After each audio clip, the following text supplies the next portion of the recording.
it is not looking good for Shazam Fury of the Gods. So there's this tweet saying, with Warner Bros. Discovery's betting it all on The Flash and not showing similar confidence in the Shazam sequel, initial industry projections see Shazam Fury of the Gods, which debuts on March 17th, with a potential lackluster 35 million to 40 million opening weekend at US box office, significantly lower than 2019. And we'll even show you right now how much exactly. So opening weekend, they had made 53 million. Now, this is not good for Shazam Fury of the Gods. First of all, it's like you're not even hearing much buzz. When you hear DC right now, you're hearing people talk about The Flash. Well, actually, when you hear DC right now, you're hearing the Snyderverse Netflix. We run with gun. You're hearing that. But aside from that, with the movies that are coming out this year, which we're getting Blue Beetle, Flash, Shazam Fury of the Gods, and Aquaman, and The Lost Kingdom, the movie you're hearing talked about is The Flash, not just amongst fans, but amongst DC themselves, James Gunn, everyone. And I don't think it's much of a surprise. Shazam Fury of the Gods going to flop. It's either going to flop or it's not gonna make what it's supposed to make. And I think that's unfortunate. And I hope I'm wrong because I love the first Shazam movie. And by the way, this doesn't mean the movie's going to be bad. It doesn't mean the movie's going to be bad. It just means that people aren't going to go watch it. Right? Which is disappointing, but I can actually completely understand. I feel like the marketing for this movie hasn't really been all there. The movie is releasing during a time where John Wick Chapter 4 is coming out. The Mario movie is coming out after. There's like so many movies coming out that month. And I feel bad because last time Shazam came out, guess what came out a month prior to it? Captain Marvel.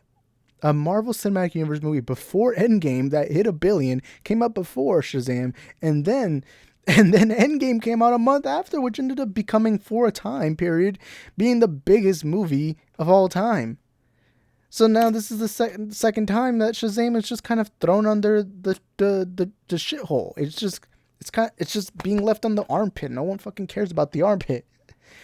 And the funny thing is, it was supposed to release when Avatar: Way of Water was going to come out. Imagine if it did that. This movie would have flopped hard. I actually, you know what? Maybe I could be wrong about that, but I don't know what to say. I mean, look at the box office. Look, there's already proof that this franchise isn't going to be all that financially successful. Worldwide, it made 365 million. Internationally, made 225 million. Domestic, 140 million. Not very good. Not very good.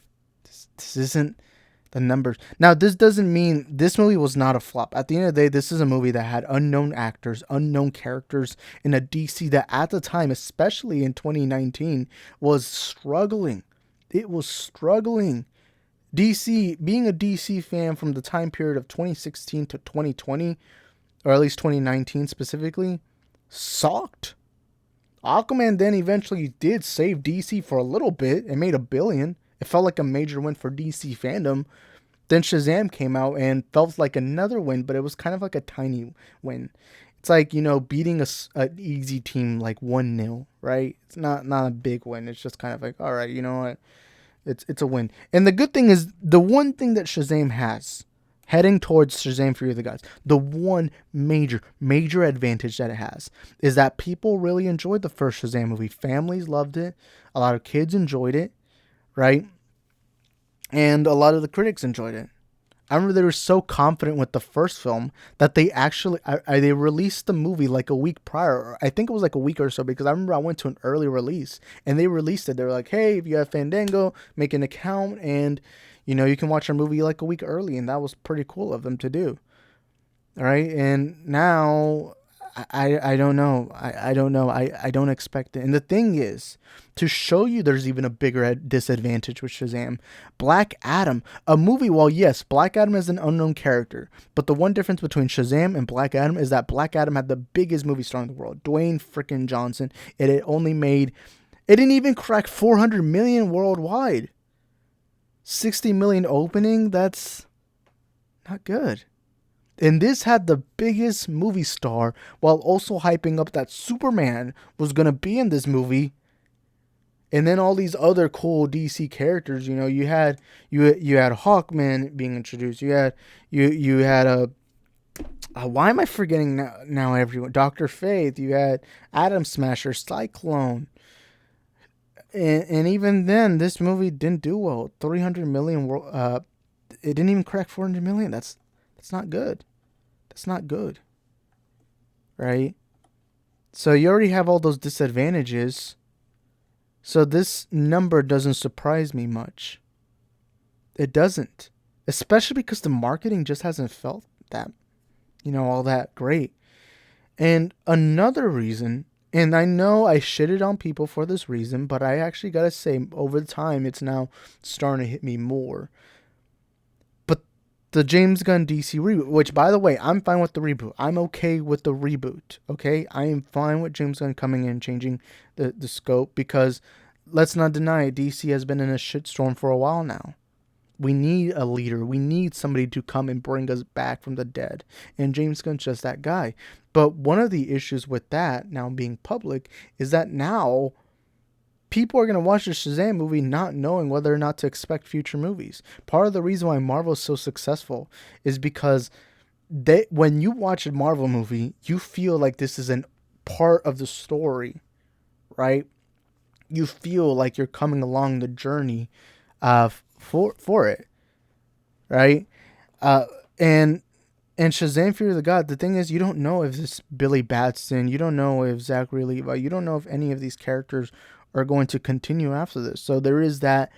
I feel like it's not the major reason why people aren't going to go watch this movie, but it's part of the reason. And part of the reason is because you don't know whether or not you're going to get these characters. You don't know whether or not this even ties into the greater James Gunn DC universe.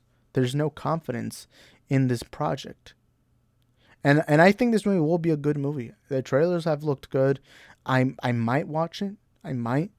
I don't know. There's a lot of movies this summer that I'm going to need to be watching, so maybe I won't be able to see them all. But I will say this, though. This movie's going to need to...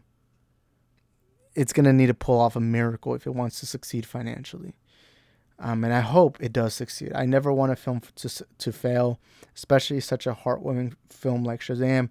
Of course, maybe the movie's going to have to rely on good word of mouth. There are certain movies that will do decent the first weekend and then will improve throughout the weekends, get good word of mouth. Puss in Boots was that example. I remember Puss in Boots, the reason why it succeeded was everyone was talking about it. Everyone's saying they liked it. Top Gun Maverick was in a similar scenario. Word of mouth is important, and I think Shazam is going to have to rely on that, similar to how it relied to it the first time around with the first Shazam movie. The only advantage I can give this movie, right? The only advantage is that a lot of people like the first movie, a lot of families, a lot of kids. But is it enough? Is it enough to push it and maybe save it? And I hope that does happen. But anyways, those are my thoughts. Thank you guys for watching this video. Hope y'all enjoyed it. You guys let me know in the comment section down below. What do you think? Do you think it will flop? Do you think it won't? Whatever it is, let us know in the comment section down below. And I'll see y'all in the next one. Ciao. Where do you go to? Where do you go? Where do you go to?